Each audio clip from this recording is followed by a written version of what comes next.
Aquí estamos y estaremos a través de Radio Latinísima para llevarle a usted información, actualidad, tema que de verdad le interesa muchísimo a las comunidades latinoamericanas aquí en los Estados Unidos. En Migración al Día, hoy cuento con la presencia en el programa de dos voces especializadas, Rosalí Chaviano, abogada de migración desde la ciudad de Miami, y Negar Granado, abogado también de migración desde la ciudad de Newport. Rosalí, voy a regresar contigo porque quiero hablar ahora sobre el CBP One, que se transformó en CBP Home. Vamos a hablar sobre eso. Dame tu lectura. ¿Cuántos migrantes ahora mismo están sin permiso de trabajo aquí en los Estados Unidos porque entraron legalmente, fueron admitidos legalmente por el Border Patrol en la frontera sur y hoy están en un limbo migratorio? Sí, eso otro tema que está bastante caliente, ha impactado muchísimo, no solamente a la comunidad de cubanos, pero también a todos los otros nacionales que entraron a través de CBP One.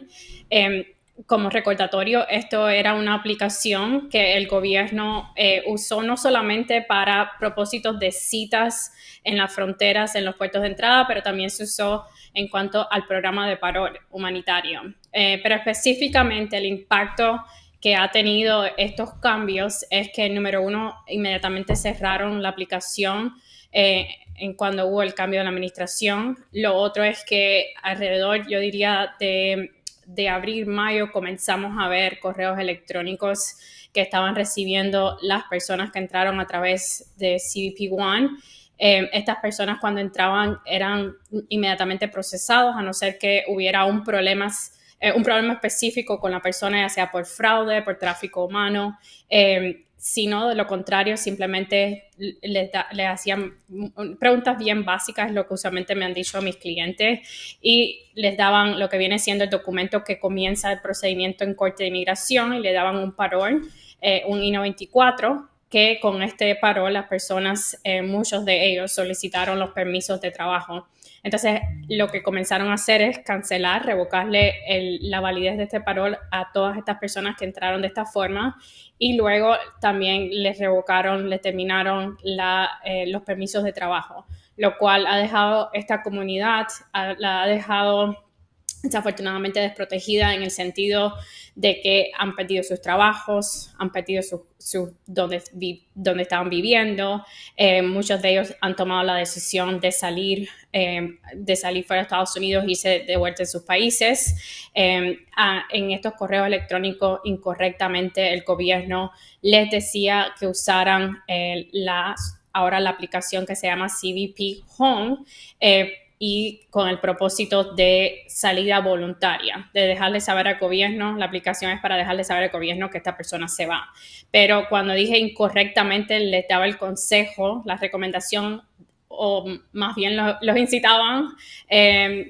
No diría que los estaban amenazando, pero muchos de ellos se sintieron amenazados con este correo electrónico porque les decía que tenían que salir del país, y por lo tanto, si ellos lo hicieron, desafortunadamente se autodeportaron porque la mayoría de ellos, a no ser que hayan cerrado sus cortes, tenían cortes pendientes, y eso significa que cuando eventualmente llegue su audiencia en el futuro, o en el futuro cercano, futuro lejano, el juez los va a ordenar deportados, y en ausencia, que tiene efectos, consecuencias mayores. Yo venía conversando hacia acá, hacia el estudio de Radio Latinísima para grabar el programa con una persona y veníamos conversando y él me decía, en estos momentos donde hay tanta incertidumbre con el tema migratorio, hay que tratar de sobrevivir. Pero fíjate qué interesante, y voy a seguir contigo, Rosalí. El CBP One, que lo convirtieron en el CBP Home para que las personas que entraron con esta categoría, ¿no?, a través de esa aplicación, se autodeporten. Si llega en el 2028 a mantenerse otra administración republicana, ¿te parece que puedan tener en un futuro estas personas algún problema legal para ajustar su estatus aquí en los Estados Unidos por no haberse autodeportado con el CBP Home? Específicamente por no haber salido usando esta aplicación de CBP Home, no. Lo único es que, desafortunadamente, muchos de nosotros hemos dicho no a otras cosas y han sucedido, a no ser que haya un cambio en la ley, algo específicamente en la ley que lo haga una violación y por lo tanto tenga consecuencias deportables o consecuencias de inadmisibilidad. Por el momento, no. Y solamente para aclarar, las personas que están usando esta aplicación o que la han usado, no necesariamente se han autodeportado, solamente aquellas personas que están en corte de inmigración tienen un procedimiento de corte de inmigración que sí han salido sin el permiso de los jueces, sí es lo que se llama una autodeportación. En el caso de las personas de parol humanitario, que realmente no tienen un procedimiento de corte pendiente, es más bien una salida voluntaria que les han prometido dinero cuando lo hagan $1,000 una vez que lo hagan de esa forma. Honestamente, yo hasta ahora no he escuchado ninguna historia en específico que les han dado los $1,000, pero a lo mejor el abogado Nagar puede decirnos si él sabe de alguien que sí le dieron este dinero. Bueno, vamos entonces a pasar con Negar. Ya usted está poniendo el pie forzado, abogada, para pasar con el colega, pero yo con él quiero conversar también. Primero quiero que me aclares ese punto, esa pregunta que le hizo la abogada a usted, Negar, pero también quiero saber su punto de vista como conocedor de las leyes. ¿Realmente se ha detenido la migración ilegal por la frontera? Es la primera pregunta mía hacia usted, y quiero saber también su punto de vista con algo que a mí en lo personal me preocupa, y no solo a mí, a muchísimos migrantes que están aquí en los Estados Unidos. Donald Trump ha acariciado el tema del asilo político. ¿Podremos ver desaparecer el asilo político en los Estados Unidos hacia futuro? Mira, muy buena la pregunta y quería complementar lo que decía la doctora Chaviano con respecto a CBP Home y CBP One. CBP One fue la plataforma que se usó para que, al igual que la gente que podía venir a una entrevista en frontera, previa cita hecha por CBP One, pudiera ser entrevistado y entrar a los Estados Unidos, y también fue la plataforma que se usó para las personas del parol humanitario. Las personas que entraron con parol humanitario, que esas personas entraban con un pasaporte, tenían una I-94 y tenían que entrar por un aeropuerto, previa inspección. Ahora bien, hay una diferencia sucinta entre las dos, y es que la persona que entra por frontera muchas veces no tiene cómo demostrar su identidad, no cargan un pasaporte o una visa válida para entrar legalmente, rompen la condición de frontera. Esas son las personas que pueden ser deportables, y por eso se crea la palabra de la autodeportación. Pero toda persona que entró legalmente, que entró con un pasaporte, que se sometió a un proceso de inspección y de admisión, son personas que no son deportables y no tienen por qué autodeportarse, salen voluntariamente de los Estados Unidos. El detalle está en que CBP Home supuestamente te da la posibilidad de obtener $1,000 si tú te autodeportas o te vas utilizando esa plataforma. Y al día de hoy yo tampoco he visto a nadie que haya sido merecedor o que haya recibido esos $1,000 después de haberse ido de los Estados Unidos utilizando el CBP Home como plataforma para autodeportarse. Con respecto a las dos preguntas que me haces, lo primero que tenemos que recordar es que Estados Unidos es una democracia donde hay independencia de poderes, donde el poder legislativo, judicial y ejecutivo están separados, y eso nos permite entender de que el caso del asilo, que está previsto dentro de la Ley de Inmigración y Nacionalidad de los Estados Unidos, la sección 208, ya está previsto como ley. La única forma de que se toque el asilo o pudiera desaparecer en el futuro es que haya una modificación legal, que haya una modificación a la Ley de Inmigración y Ciudadanía de los Estados Unidos, cosa que yo no la veo en este momento, porque eso pasaría por un proceso legislativo del Congreso. Y lamentablemente yo creo y estoy convencido de que este es un país de libertades, que este es un país donde los ciudadanos pueden ser libres. Vemos la situación de los venezolanos, los cubanos, los nicaragüenses, que son regímenes totalitarios que están hoy en día pisoteando a los ciudadanos de sus países, y vemos que muchos tratan de llegar aquí a los Estados Unidos buscando la libertad que les fue conculcada o que les fue arrebatada en su país. Entonces, yo espero que prive la sensatez en este momento, se entienda de que no todos son migrantes, hay unos que son exiliados forzados y que por ser exiliados forzados merecen un proceso de protección en los Estados Unidos, como lo está pidiendo a través del programa del asilo afirmativo, del asilo defensivo o cualquier otro que pueda crear los Estados Unidos. Y ya que estamos conversando en el programa del asilo afirmativo y también el defensivo, hay muchos migrantes que temen muchísimo a presentar un caso de asilo. Por ejemplo, existen estadísticas que la Florida, lugar donde se radica esta estación de radio y se graba este programa de televisión, la estadística aquí creo que es muy, muy elevada, la desaprobación de los casos de asilo. Abogada, ¿me puedes abundar un poco sobre eso para despejar dudas? ¿Realmente los jueces de migración aquí en el sur de la Florida son bien fuertes para otorgar asilos? Desafortunadamente sí. Es algo que es muy triste porque cuando lo comparamos con otros estados, vemos que los porcentajes están bastante diferentes, son bastante diferentes en cuanto a lo que vienen siendo negaciones. Hay jueces que tienen más de un 97% de negar un caso de asilo, casos de asilo. Entonces, estamos, de cierta forma, nos sentimos que están yendo a lo imposible.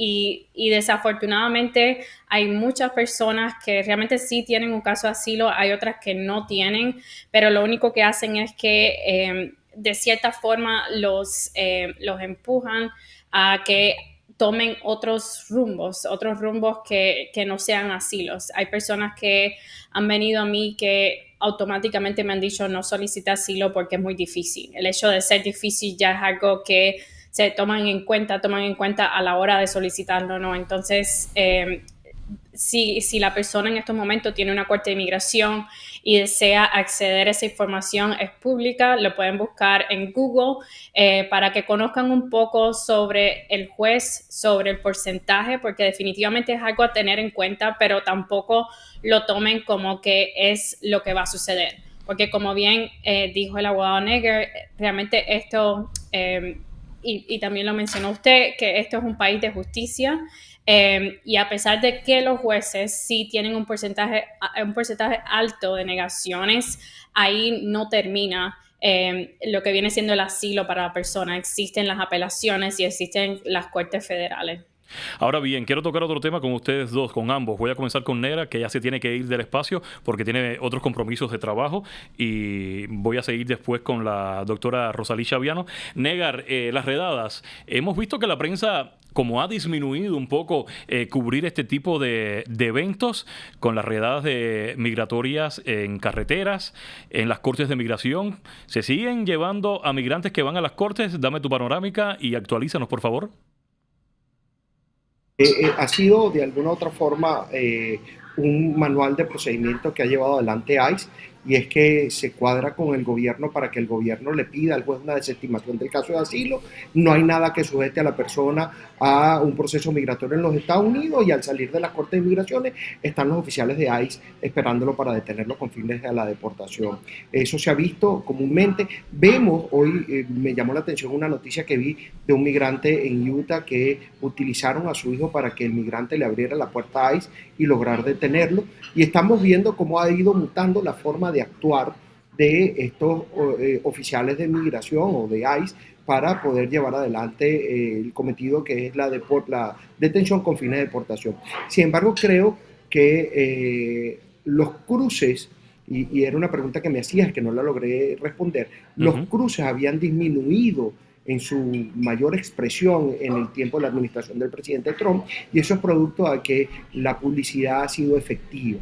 O sea, el presidente Trump se ha encargado de alguna otra forma de que el migrante que pretenda venir a los Estados Unidos de manera ilegal no venga, y la persona que no tenga cómo quedarse en los Estados Unidos, que ya está en los Estados Unidos, lo ha persuadido a que se vaya. Entonces, ese efecto persuasivo ha tenido sus efectos, y ese efecto disuasivo ha tenido de alguna u otra forma también impacto en los cruces fronterizos. Óyeme, muchísimas gracias, de verdad te agradezco que hayas estado conmigo en este espacio aclarando dudas. Tienes compromisos de trabajo, accediste muy gentilmente. En otra oportunidad te espero. Como siempre, las puertas y los micrófonos de aquí de Frente a Frente, este espacio político, están abiertos para usted. Muchísimas gracias, Negar. Sigo con Gracias. la abogada Rosalí Chaviano, porque me quedan ya en los minutos finales varias preguntas. Rosalí, primero que todo, los migrantes tienen muchísimo miedo regresar a sus países de orígenes. ¿Por qué? Porque muchos son perseguidos políticos, otros que no son perseguidos políticos, que no tuvieron problemas políticos, tuvieron problemas religiosos, hasta de orientación sexual, según el país del que vengan. Pero en el caso de Cuba, mucha gente, aunque no haya sido un perseguido político, no quiere regresar a la miseria, al hambre y al colapso energético y, por supuesto, a la represión del gobierno cubano. Quiero escuchar la segunda parte del video que me hizo llegar este muchacho, que además es un activista por los jóvenes que están aquí, que son jóvenes con I-220A, y la gran mayoría, hay que reconocerlo, que esa generación de I-220A fueron los que salieron a protestar el 11 de julio a las calles cubanas. Vamos a escuchar el video y después continúo con usted. Lo que le pediría yo a esta administración es que sea consecuente con lo que ha dicho. Todos los políticos de alto perfil de este país han salido, hasta el mismísimo presidente Trump, Marco Rubio, todas estas personas han salido denunciando el gobierno dictatorial de la isla. Todos han salido apoyando al pueblo cubano. De hecho, conmemoran anualmente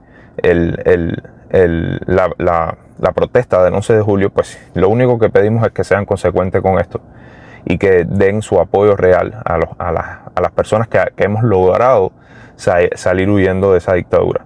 Ellos dicen esto, sin embargo, todos los meses mandan un vuelo con más de 100 personas cubanos a los que supuestamente ellos apoyan de regreso a la isla, ¿no?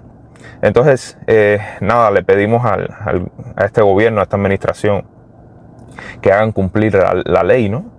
La ley de inmigración dice que debimos ser liberados con un parol 212-5. No hay otra forma de liberación para las personas que fueron detenidas con una 235, que es la remoción expedita. Es un tema legal un poco complicado, pero bueno, para poner un poco en contexto a las personas que ven este espacio, hay solo dos formas de detener a inmigrantes, ¿no? Dos secciones de la ley INA de inmigración, es la 235 y la 236. Pero la que se usa normalmente en la frontera para las personas que son detenidas sin una orden de arresto, la única manera de detener a las personas sin una orden de arresto en frontera es la 235. Esto te dice que todos los cubanos con I-220A que nos entregamos en fronteras y no nos entregaron una orden de arresto, fuimos detenidos con la 235. Y para liberar a estas personas que fueron detenidas con la 235 tiene que ser un parol 212-5. Este parol nos permitiría al año y un día acogernos a la ley de ajuste cubano. Dicen que no fuimos procesados, que no fuimos admitidos, mas sin embargo estamos aquí con documentación y en procesos, todos en procesos, algunos de asilo, otros de residencia, pero todos tenemos procesos abiertos. Aún así, las personas están siendo detenidas, las personas están siendo presionadas en los centros de detención para que firmen su autodeportación. Muchos lo han hecho, muchos no han aguantado la presión en los centros de detención y han sido obligados casi a firmar su autodeportación. Lo que está sucediendo hoy día conmigo, con todos nuestros paisanos, no es justo, realmente no es justo. Salimos de Cuba buscando libertad y evitando la persecución de la dictadura a las personas que pensábamos diferente, y hoy día estamos siendo perseguidos por ser inmigrantes indocumentados, términos en el que no estoy de acuerdo en ningún sentido. El hecho es que pedimos de favor encarecidamente a esta administración que nuevamente sean consecuentes con lo que han dicho y que apoyen realmente al pueblo cubano, porque nosotros somos el pueblo cubano, estamos aquí. Somos los que logramos escapar. El resto del pueblo cubano aún se encuentra en Cuba sufriendo la maldad de la dictadura, pero nosotros que estamos aquí también formamos parte de ese pueblo y tienen la posibilidad, esta administración tiene la posibilidad de brindar ese apoyo que dicen que brindan al pueblo cubano. Pero bueno, eso es solo mi opinión y muchas gracias nuevamente, Oresby, por darme la posibilidad de participar en este programa y darle visibilidad a nuestra situación. Saludos. Este muchacho se llama Magdiel Evia. Él, yo siempre lo veo a través de las redes sociales actualizando a la mayoría de los cubanos que están aquí en los Estados Unidos con el I-220A. Él tiene comunicación directa con abogados, en fin. Pero a mí me parece muy interesante sus palabras, ¿no? Él habla y le envía un mensaje a los políticos de esta nación. Y cuando hablo de políticos voy a hablar de los políticos reconocidos cubanoamericanos aquí en el sur de la Florida: Mario Díaz Valar, María Elvira Salazar y Carlos Jiménez. De los tres, que son republicanos por demás, María Elvira Salazar ha llevado una base de datos para demostrarle al gobierno federal que estos cubanos fueron mal procesados en la frontera, porque una familia de tres, por ejemplo, entraba la madre, el padre y el hijo, y el padre y la madre salían con parol o con I-220A, y el hijo con parol o con I-220A. Entonces, la pregunta que tengo para usted: ¿realmente pueden hacer algo los políticos con este tema tan sensible migratorio con la comunidad de cubanos? Realmente de intentar, 100% pueden intentarlo, pero va a ser más bien la administración si es algo que ellos realmente quieren ayudar. Desafortunadamente, lo que viene siendo la propuesta de ley que María Elvira Salazar, la congresista, anunció en cuanto a los I-220A, realmente no veo a dónde puede ir esta propuesta de ley, porque no necesitamos una ley, no necesitamos tanto para arreglar este problema. Es simplemente que el gobierno admita que sea de quien sea la culpa, se equivocaron, y que estas personas realmente tenían que haberle dado este parol a la hora de ser liberados. Entonces, hasta ahora no he visto en sí cómo estos congresistas se están ayudando a las I-220A. Desafortunadamente creo que caemos en los juegos de política, pero más allá de eso, hasta ahora no he visto realmente algo que yo pueda decir, este sí puede ser el cambio que ellos necesitan. No, y es interesante porque usted a diario está en las Cortes de Migración, recibe a muchísimas personas que están esperanzadas, pero el reloj está caminando y vienen las elecciones de medio término, donde se juegan precisamente estos escaños del Congreso aquí en el sur de la Florida. ¿Podrá sobrevivir María Elvira Salazar después de llevar tanto tiempo prometiéndole principalmente a los cubanos que van a ajustarse a través del parole in place, como lo estaba solicitando y esperanzando las mentes de estos cubanos que están lamentablemente en ese limbo migratorio? Bueno, está interesante lo que pueda pasar en estas elecciones de medio término. En los minutos finales, abogada, no quiero dejar de tocar este tema que para mí es uno de los temas más importantes del programa, y es que en una nueva programación firmada el pasado 4 de junio de este año 2025, el gobierno del presidente Trump impuso fuertes restricciones de entrada para ciudadanos de 12 países. El fin de semana pude ver en las mediaciones del Versalles, un lugar muy concurrido y que se ha prestado para muchísimas manifestaciones, a muchos cubanos que no estaban exigiendo el I-220A, la legalización del I-220A, ni la actualización del parol humanitario, ni del CAP-1.